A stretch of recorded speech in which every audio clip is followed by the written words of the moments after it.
Are we okay with our visitors on Zoom? All right, thank you. Good evening. I am happy to see you all today, both in person and virtual. Where's our camera? Am I waving at the camera? Good evening to our friends joining us virtually and to those here in person. I am Dr. Tawana Porter Brannon. I have the pleasure of serving as the 9th president at Thomas Nelson Community College, and it is great to see so many new faces and familiar faces, including Councilman Bowman. It's always good to see you again, sir. And I am very excited that Thomas Nelson was chosen, our campus was chosen to help host this really important conversation regarding how we protect our coastal communities and our coastal economies, making them more resilient, especially considering what we're seeing with weather change and with increased flooding. So this is a great opportunity. And as an educational institution, we love hosting and facilitating conversations like this. I would be very remiss if I did not thank Ms. Delcino Miles, who's in the background, for giving us an opportunity to host this event tonight, as well as the Thomas Nelson Community College staff, my executive assistant, Ms. Erica Charity. I'll ask her to come wave at you. And the man behind the curtain, Jim Worthy, who is our theater manager. Please let us know if at any time tonight we can do anything else to make your stay here very comfortable. And thank you to the Thomas Nelson team for making this event possible here tonight, working behind the scenes, so I just get to show up and give you greetings. I look forward to a very robust conversation tonight, and please let us know if there's anything else we can do. And I hope we get an opportunity to host you here again. Take care and have a great, great evening.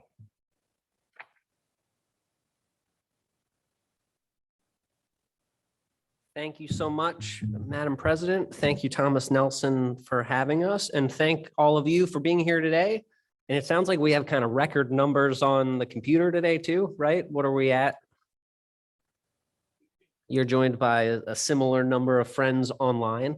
I am Josh Sachs, the Deputy Secretary of Natural and Historic Resources, wow, for the Commonwealth of Virginia. And I'm here today as part of a series of listening sessions we're doing to try to talk to people about flooding and the plans the state is trying to do to take proactive steps to address flooding. And ultimately, at the end of the day, what we realized is these things can only be as good as the people who are involved in them. So while we are working in Richmond with an array of scientists and experts and others, we also realize that we need to just touch all the people who are impacted by flooding. So we've been doing a series of meetings where we come out and visit with people. And the main goal is not for you to watch me give a boring PowerPoint. It's for us to have a conversation. So I will use the PowerPoint a little bit, and there might be some slides that the experts told me to have in here that I skip kind of quickly through so we can get to the main point of it. And then we'll have a conversation. And then I'm happy to talk about anything else you might want. And are we doing maps today? Okay, so then at the end, what we'll do, you'll see there are maps kind of in the back of the room. And if you want to stick around, we'd love for you to actually show us on a map where there are issues or problems, because in the end, this is a spatial exercise. And there's markers, and we'll do that. And of course, if it wasn't said already, there's snacks in the back too. So please help yourself. Everyone good to go? Ready to start? All right. I guess I already said that part. This is a weird setup for me to, okay. We did that. What is coastal resilience? It means we want to strengthen communities' capability to respond, to get back to normal, to stand up as quick as possible, or to weather the storm wholly. First things first, let's just do a couple little detail things before we have our conversation. There are essentially three types of flooding that we're dealing with in our planning exercises and that impact this area the most. There are potentially other types, but we're mostly focused on these three types of flooding. Tidal flooding, I'm sure you all know, happens when we have full moons or other tidal influences happening. And that can push water up our storm drains and things. Often, if you drive through a neighborhood, that has sort of a puddled up area or gets drowned out every couple times a month, that is likely due to an outfall that is getting impacted by rising seas. There's storm surge flooding. That is the big surge of water that comes at us when a storm hits, like a hurricane or a nor'easter. And there's rainfall flooding. Simply put, when the rain comes down, a lot of water. When these combine, when we have tidal flooding that is up at the outfalls, and then it rains really hard, or we take a big storm surge in, there's nowhere for the water to go because the outfalls are already underwater. So that's an issue we need to deal with. And of course, in this area generally, some of the most significant sea level rise as well as land subsidence happening on the eastern seaboard at least. Here's just some details on the challenge, and I think you all know this well because you live here, but over 6 million people live in our coastal zone. Our storms have cost tremendous amounts of money and will continue to cost more and more. And as I said a moment ago, highest rate of sea level rise in the East Coast. What's making it flood more? Well, we know about changing weather patterns and severe storms, climate change attributable things. Sinking land is happening mostly because we are draining our aquifers and the land is sinking. Rising seas are a result of climate change, melting glaciers, other impacts. And one that doesn't get talked about as much in this same group of things is construction. The more what we call impervious surface, the more hard stuff that water can't get through we put on the ground, the more we have water pooling up and sloshing places we don't necessarily want it. So as we develop or as we redevelop, if we can lessen that, that's one other way to reduce our flooding. Here's where we try to make it a little bit real for you. That arrow, if it was done right by someone on my team, is supposed to point to where we are now. Does that seem right? Okay. And what you can see is if on one side is 2020, on the other is 2060. And the more color that seeps in, basically the more we're seeing inundation. So I'm going to move away from the mic for a sec. And if you notice, right, all this, all gone. We filled in a lot more moving here off the rivers. And that happened in 40 years. And that will happen in 40 years, pardon me. That's what's projected to happen in 40 years. I used to think 40 years is a really long time. I bet some people in the back still think it is. Maybe some people in the front already turned 40 and realize it's not that long. Yeah, no? Okay. Here's another look at kind of the same thing. We do it in a granular way. The darker it gets, the more bleed we get, the more the problem is going to move in. You can see that happening particularly here. And then it's filling in all the rest of this.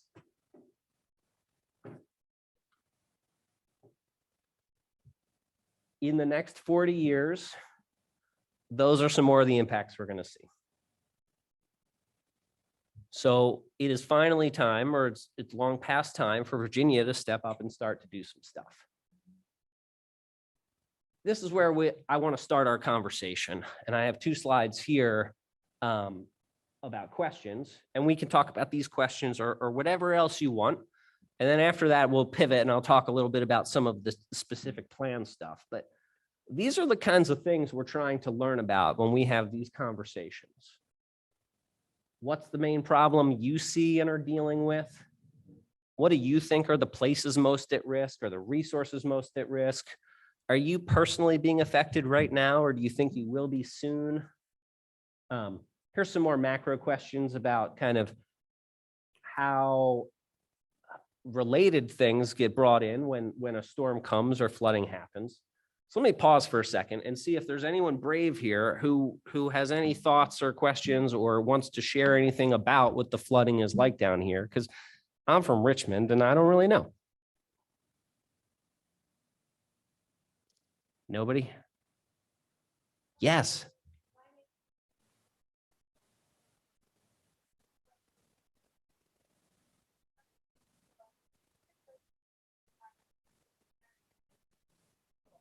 Okay.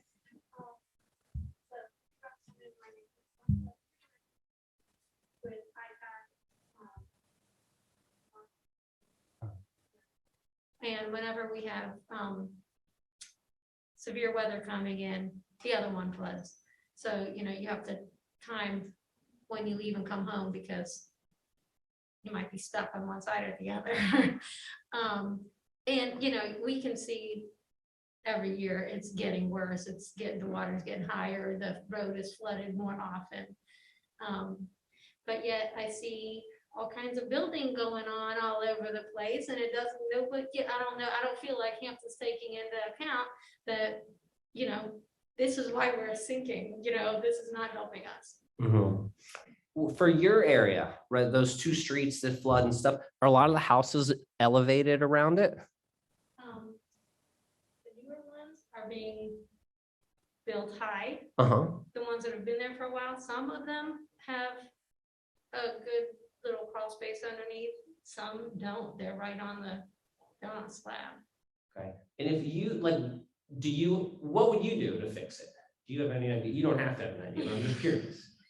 Engineering is not my field. Okay, you just want to fix, I get you. I just want to fix. Fair enough, that's cool. Can someone else tell me some stuff? It's gonna help me when I go through the plan, I promise. So I live in Grandview, on Grandview Island, and I lost my house in Hurricane Isabel and I rebuilt up on pilings.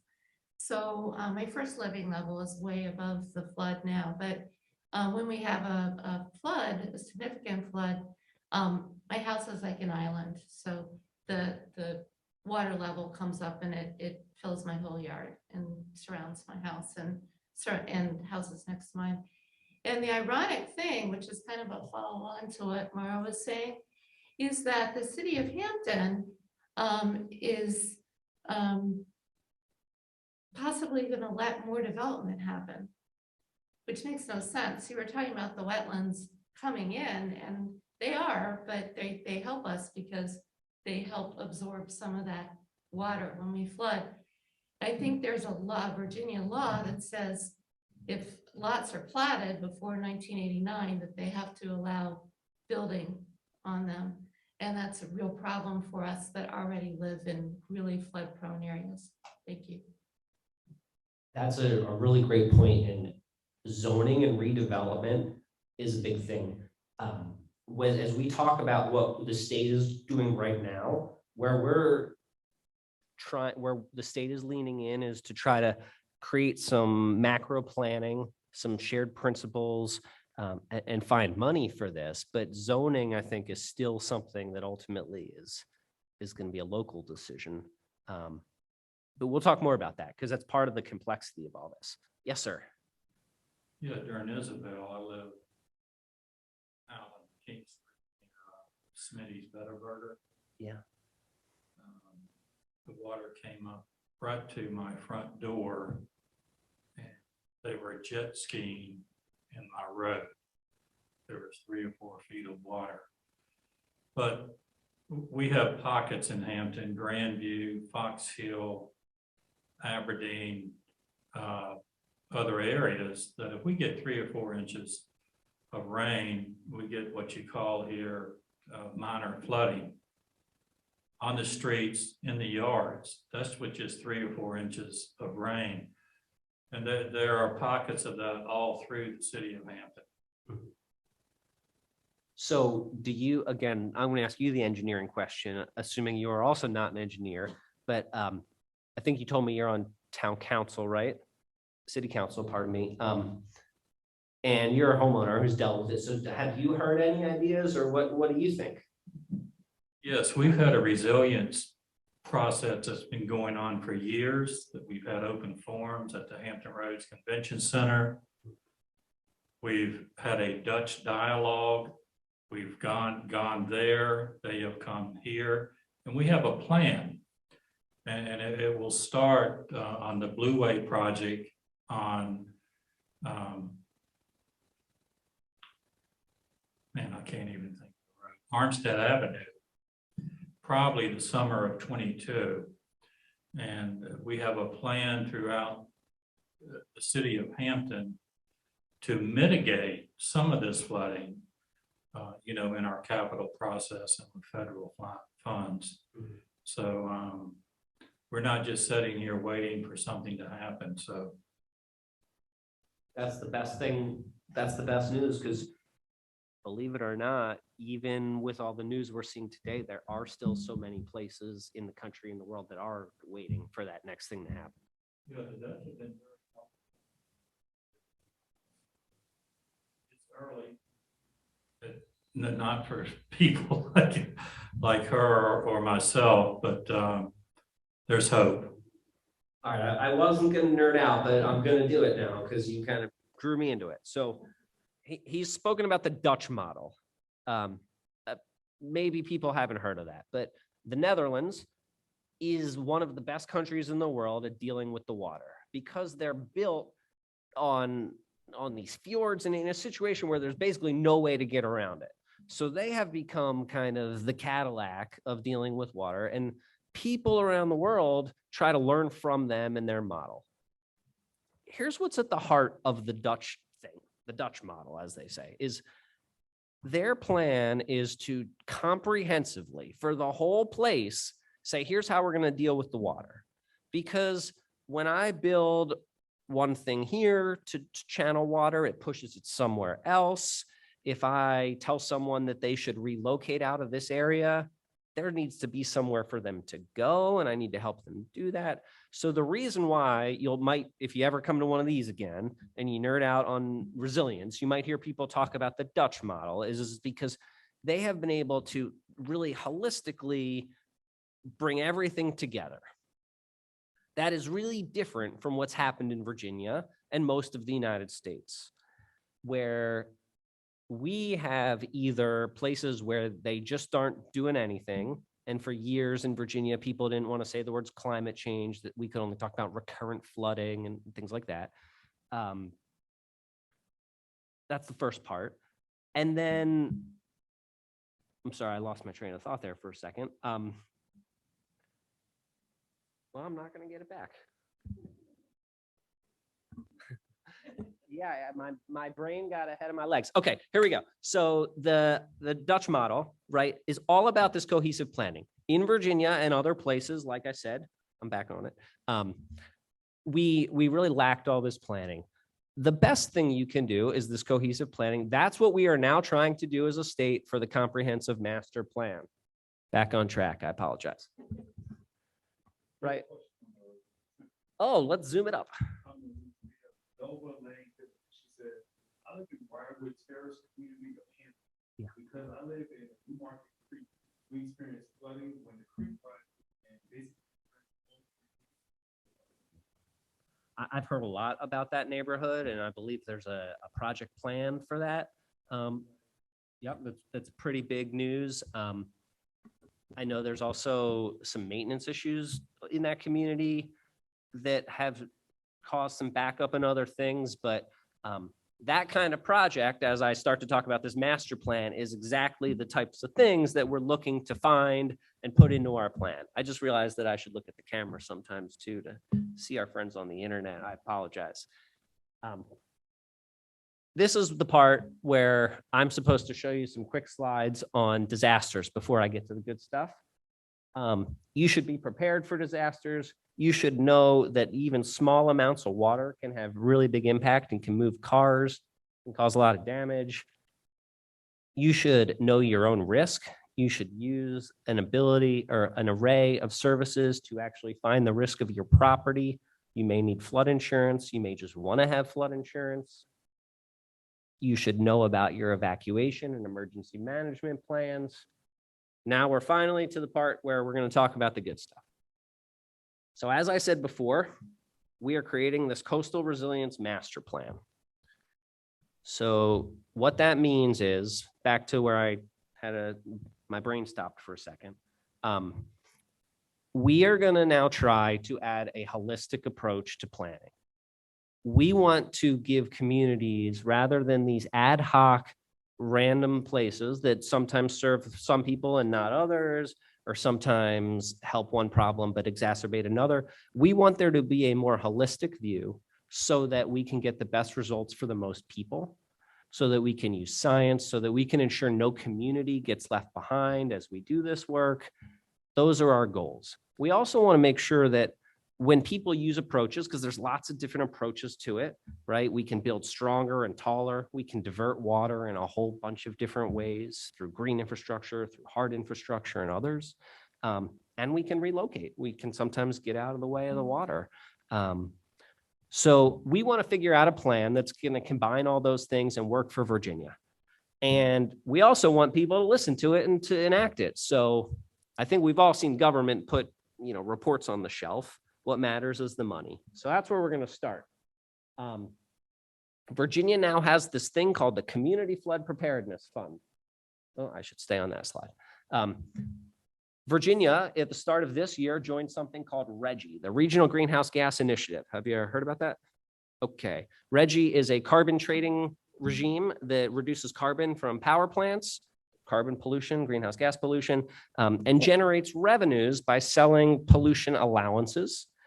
And those revenues every quarter come to the states that are part of it. Virginia is now the southernmost state part of RGGI. The Virginia General Assembly dedicated 45% of the revenue to this fund, the Community Flood Preparedness Fund. And through that fund, we are going to pay for these types of projects that we've all been talking about, or that you've been suggesting, or that you need but haven't necessarily suggested. We're also going to provide money for communities to do capacity building and planning. Now, Hampton's pretty far along, but there's other communities in the state that may have not even put together a flood plan or analyze their flood risk or things like that. Someone might not have a certified floodplain manager. We want to make that available because we know that for certain communities, having resources just to plan and think it out is the first step. And we also want there to be money for studies. We need to know what the new rainfall patterns are like, or what the hydrology will do if we change this or that. So that's what this fund is about. And based on the auctions we've seen so far, right now, this will bring in about $100 million a year, and it'll start ticking up. So every auction, and we've seen 3 now, the price for credits has gone up.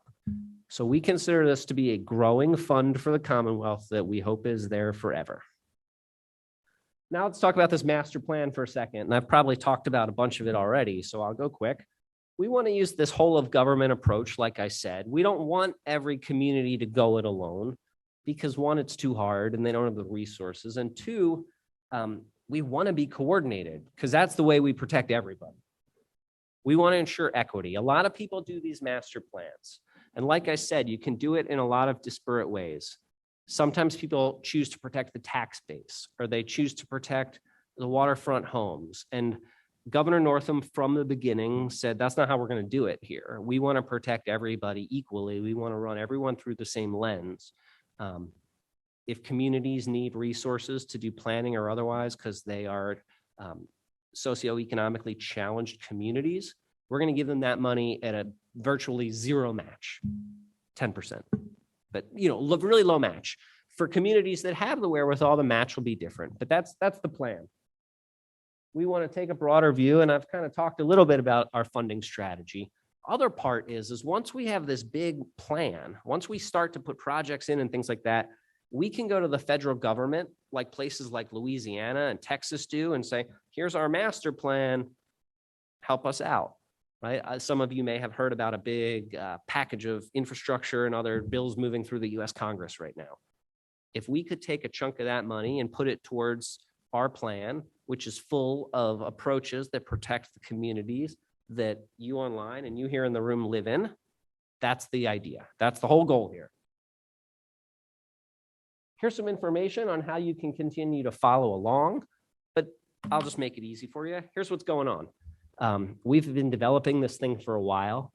We've reached out to localities all across the state and asked them for all of the existing flood projects that they have on the books that they're working on, that they want to be part of the plan. And we created a scoring mechanism to make sure that the things that we at the state level value are coming through, right? We wanted to incentivize approaches that dealt with whole communities instead of leaving your house on the stilts, right? We wanted to put some coverage so the community was protected, not just the individual home.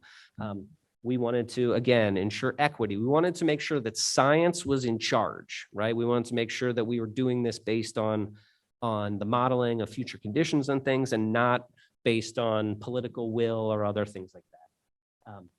So we went out to localities, we gathered all this information, we created a technical advisory committee, and sometime early December, the hope is that we will issue the first iteration of the Virginia Coastal Resilience Master Plan. And it's going to have some of the projects you like, and it's probably not going to have some of the projects you like, and it's probably going to also identify huge gaps where we just don't have projects yet. People aren't thinking about it.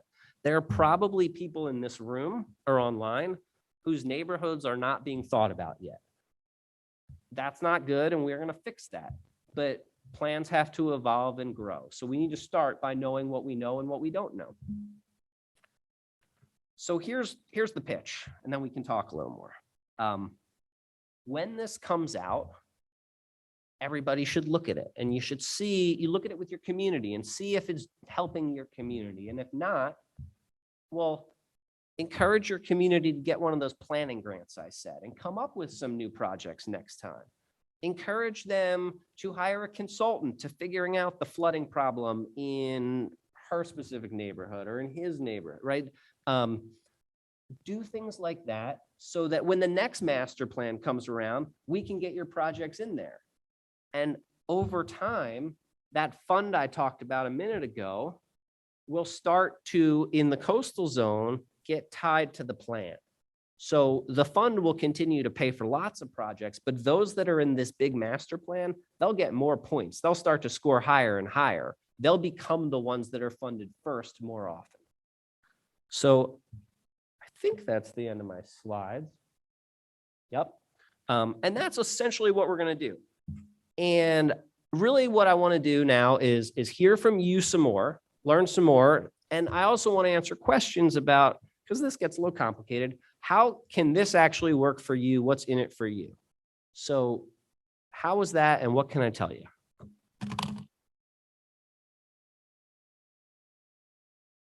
You're my lifeline. Thank you. It helps to not know much, I guess. Hey, we're in the same boat, me and you. It's great.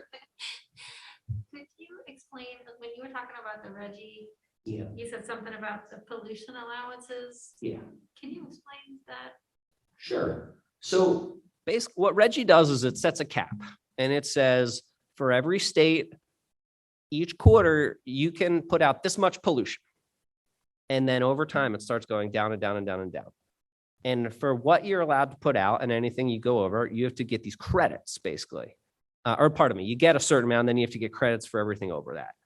And it's a free market system, so people bid on them, right? Company in Pennsylvania or New York wants it, and company here wants it, whatever. And then they auction them off, and the revenue that's generated gets put back in. So people used to talk about cap and trade. Do you remember that? This is what we call cap and invest. We set the cap, and then we generate this money, and then we hopefully reinvest it in reducing emissions or protecting from climate change. I didn't tell you the other 50% of the money goes to energy efficiency for low-income communities. I'm going to come back to you. Yes, in the back there. Hi. You sort of answered one of my questions, was how environmental justice plays into this. And if you get, I guess, more credits or a higher score in environmental justice or lower socioeconomic area compared to others, or if it's totally based on your risk without other factors. And then the second question that I had was with your new tidal wetlands guidelines, and which almost precludes a lot of hardening of shorelines. Is that still a component of the overall master plan, or are you going mostly towards softer solutions? Okay, let's do it backwards. And you might have to remind me on some of the first part when we get to it. But on the shoreline issue, there is no one size fits all approach to any flooding problem or any shoreline problem. Let's be clear. And I think the state, I can say the state thinks that, and there is no one size fits all solution or one size rule. Now, soft shorelines generally provide a lot of benefits that we like. They require less long-term maintenance, and they don't push water at other people or increase wave action and stuff. So generally speaking, if given the option between the two, I think that often, a living shoreline or a softer shoreline is going to win out, but that's just hypothetical. And if we go to your house and look at your place, I just don't know. Is that fair?